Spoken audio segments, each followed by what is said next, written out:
اور یہاں آپ کو بڑی خبر سے آگاہ کریں، وزیر اعظم شہباز شریف کی امریکی وزیر خارجہ سے ٹیلی فونک رابطہ ہوا ہے۔ وزیر اعظم شہباز شریف نے بھارت کی جانب سے میزائل اور ڈرون حملوں کی شدید مذمت کی ہے۔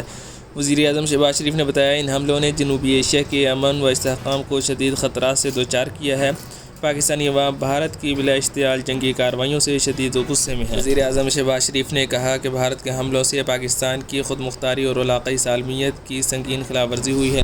وزیر اعظم نے کہا کہ ان حملوں کے نتیجے میں 31 شہری شہید زخمی ہوئے ہیں، شہری بنیادی ڈھانچے کو بھی نقصان پہنچا ہے۔ امریکی وزیر خارجہ کا کہنا ہے کہ امریکہ خطے میں امن اور استحکام کو فروغ دینے کے لیے پرعزم ہے، لیکن دوسری جانب امریکی نائب صدر جے ڈی وینس نے کہا ہے کہ امریکہ چاہتا ہے کہ بھارت اور پاکستان کے درمیان جاری کشیدگی میں کمی آئے، مگر یہ تنازع بنیادی طور پر ہمارا معاملہ نہیں ہے۔ فاکس نیوز کو دیے گئے انٹرویو میں وینس نے کہا کہ ہم صرف اتنا کر سکتے ہیں کہ فریقین کو کچھ حد تک کشیدگی کم کرنے پر آمادہ کریں، لیکن ہم اس جنگ کے بیچ میں نہیں کودیں گے جو بنیادی طور پر ہمارا معاملہ نہیں اور نہ ہی امریکہ کے کنٹرول میں ہے۔